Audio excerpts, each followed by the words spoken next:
Corregidor Island.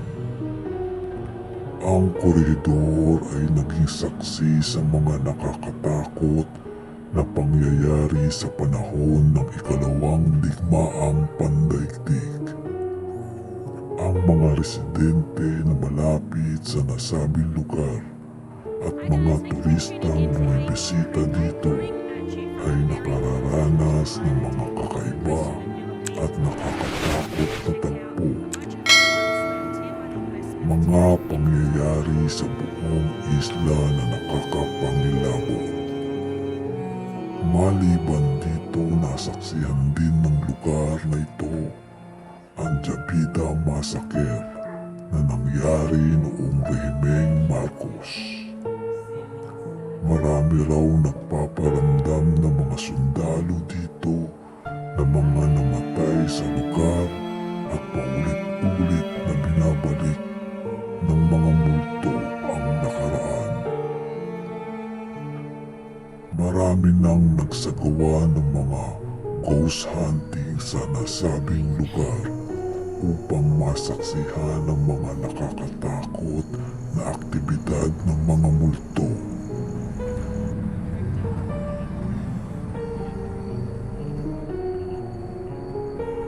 Nakilala at naging tanyag ang lugar na ito dahil sa mga nakakatakot na aktibidad sa lugar. Sa katunayan, ang ilang mga hotel na malapit sa lugar ay nag-aalok ng mga aktibidad na tiyak na magbibigay sa inyo ng katatakutan. Ang Corregidor Island ay mayroong isang hotel na kung tawagin ay Corregidor Inn ay nagbibigay ng isang night lateral tunnel visit kung saan ang mga bisita o turista ay ililibot sa paligid ng malinta tunnel na nagsisilbing isang ospital noong panahon ng ikalawang digmaan.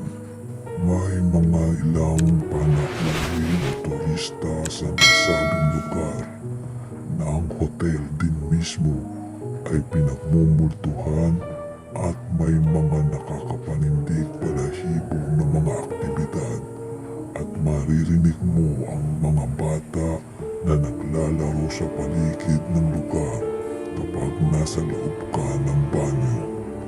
Naglalakad, dumadaing at umiiyak. Maririnig mo ang mga bagay na ito na kahit alam mong imposible dahil ikaw lamang na ang nag-iisa sa iyong silid.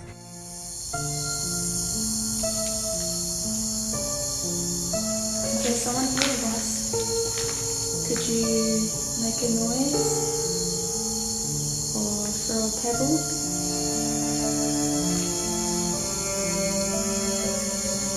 Let us know that you want to communicate.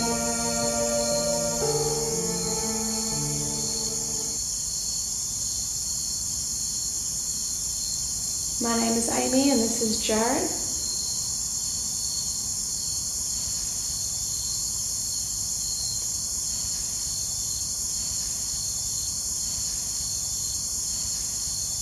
I heard something down there then. That sounded like an animal.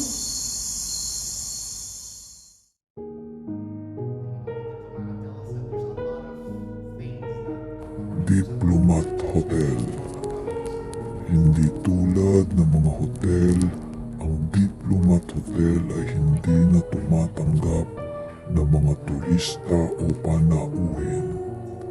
Noong panahong ikalawang digmaang pandaigdig, ang lugar na ito ay isang kanlungan para sa mga taong nakatakas sa mga Persang Hapones. At sinalakay ng Persa ng Hapon ang gusaling ito at gawing kanilang punong tanggapan o gawing kuta ng mga Hapon. At sa nasabing hotel din naganap ang mga pagpugot ng ulo ng mga pulisya ng Hapon, pagpapahirap at panggagahasa sa mga manggagawa ng simbahan at mga nakatakas sa giyera. May mga bata rin na pinaslang sa nasabing lugar noong panahon ng pananakop ng Hapon. Inabandona ang hotel noong 1987 dahil sa kasaysayan nito, maraming tao ang naniniwala na ang Diplomat Hotel ay pinamumultuhan. Ayon sa mga turista at sa mga napapasyal sa lugar, ang hotel ay nagsisilbing tahanan pa rin ng mga espiritu. Karamihan ay sumisigaw, umiiyak o pumapasok sa mga bintana at pintuan. Bukod pa rito, habang ang simpleng hitsura ng hotel ay ginagawang isang tanyag na lugar ng pagkuha ng mga larawan. Marami rin namang mga tao ang natatakot na kumuha ng litrato dito dahil sumasama raw sa larawan ang mga espiritong gumagala sa nasabing lugar na madalas nagpaparamdam na sumasali sa pagkuha ng mga larawan. Sinasabi rin ng ilan na ang mga walang ulong aparisyon ay naglalakad din sa palibot ng Diplomat Hotel. For those things to happen, especially here in the Diplomat Hotel. So you run a lot of ghost tours and you bring people through at night. Yes, primarily yes. We start like in the afternoon, roughly between 4 all the way up to like 7:30 up to 8 p.m. Right now it's basically concluding the tour, and I was saying my goodbyes, and I was explaining, everything's just part of the show, and started taking pictures. So finally I turned around and I missed it by a second or two, and I saw something that looked like a figure on the second floor in one of the windows looking down at us, and then it disappeared. It took a step back and it completely vanished. Manila Film Center. Ang Manila Film Center ay sinasabing isa sa pinakapinagmumultuhan na lugar sa Pilipinas. Ito ay ang tanawin ng isang trahedya, aksidente na sanhi ng pagkamatay ng maraming mga tao na pinaniniwalaan pa rin na nasa ilalim o nananatili ang kanilang mga bangkay sa nasabing gusali. Ang Manila Film Center ay pinatayo ni Ginang Imelda Marcos. Naisip niya na ang gusaling ito ay magiging isa sa karibal ng mga gusali ng pagdiriwang ng mga kilalang tao at lahat ng iba pang mga pangunahing pagdiriwang ng pelikula sa buong mundo. Sa panahong pagpapatayo ng nasabing gusali ay naganap ang nakakatakot at bigla-biglang trahedya na ikinamatay ng mga napakaraming manggagawa ng gusali at nailibing sila na doon mismo sa gumuhong lugar. Naganap ang trahedya noong November 17, 1981 bandang alas 3 ng umaga o madaling araw. Ang paggawa sa gusali na ito ay pinapaspasan, kaya naman may mga manggagawang umaabot ng madaling araw at halos walang pahinga ang mga biktima ng trahedya. At kaya naman nasasabing hindi matahimik ang mga kaluluwa ng mga namatay dahil sa trahedya at naiwan ang kanilang mga katawan sa gumuhong gusali.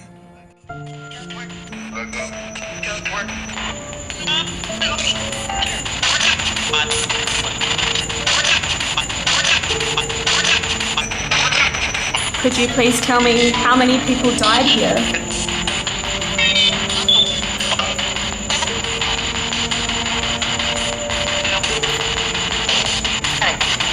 Seven? Thought I had 7 a few times. I think I heard something sounded like a number, but It is interesting to note that I cannot hear the word 7 spoken at all during this playback, but keep watching as something very compelling is about to come through the spirit box. if you did hear 7, that's the amount they believe actually died, not the 168 that the story says. How many spirits are here with me?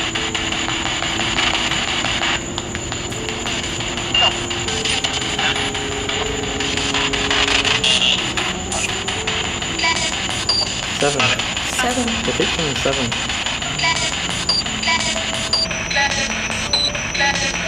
If there are 7 spirits here with me, can you please tell me one of your names?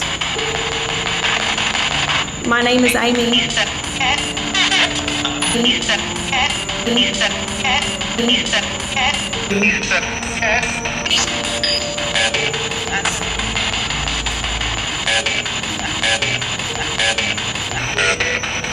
Do you speak English or Filipino?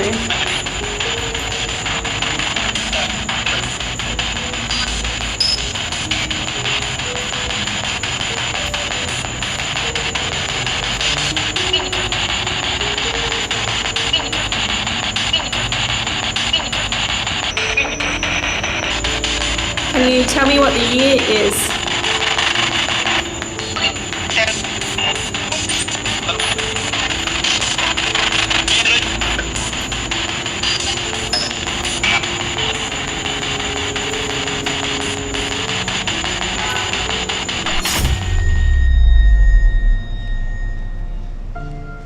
Alright, so we're just walking around the exterior of the film centre and we found an amazing sign that says amazing show. An amazing show was I believe it was a drag performance that used to run here back in the day after, you know, the place fell into disrepair and whatnot. But it's kind of cool that this is still here and it still illuminates on the front of the centre as well. This place is in pretty bad shape. Fortsantiago, isa sa pinakamakasaysayang bahagi ng Maynila, ang Fortsantiago sa lugar ng Intramuros. Namamalagi sa isang madilim at nakakagambalang tanda ng nakaraan. Ang Fortsantiago ay isa sa makasaysayang lugar sa Maynila. Ang Fortsantiago din ay isa sa pasyalan ng mga tao dito sa Maynila at sa kalapit bayan. Itinayo at dinisenyo ito ng mga Espanyol at nagsilbing pananggalang sa kapahamakan at nagsilbi rin itong kulungan noong panahon ng ikalawang digmaan. Ang lugar na ito ay saksi rin sa malugong kamatayan ng mga tao. Nandyan ang pinahihirapan at nauuwi sa kamatayan. Marami ang bumabalot na katatakutan sa nasabing lugar. Ang pagpapakita, pagpaparamdam ng mga multong hindi matahimik na nasawi sa panahon ng digmaan at mga taong pinahihirapan ng digmaan. During a great battle between the Japanese and the Americans to reclaim Intramuros, and this actually resulted in this entire part of the city being laid to rubble and ash. So some of the activity that these ghosts are thought responsible for here are apparitions.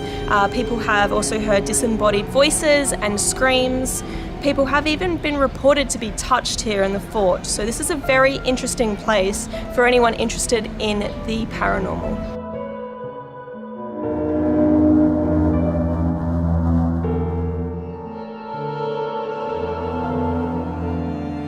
First thing that you're greeted to as you walk into this fort are these bronze footsteps along the floor here. And these are actually portraying the path that our most famous ghost here, Jose Rizal, would have walked towards his execution. So they end right at the gate, but we're going to follow them to the cell that he was contained within and is said to haunt before he was executed by firing squad. Alright guys, so we're still following them around, but I feel like we're getting towards, well, I guess it's kind of the beginning of them. And they lead up here.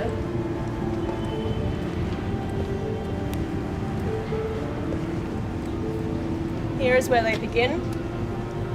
And here appears to be a depiction of Jose Rizal, our most famous ghost here. He is a national hero here in the Philippines. And what is interesting about this area, as well as these footprints here, is it's related to the ghostly legends that centers here, that he still haunts the fort, and that a lot of people can actually hear footsteps when there's no one around, walking down this very path that he walked to be executed.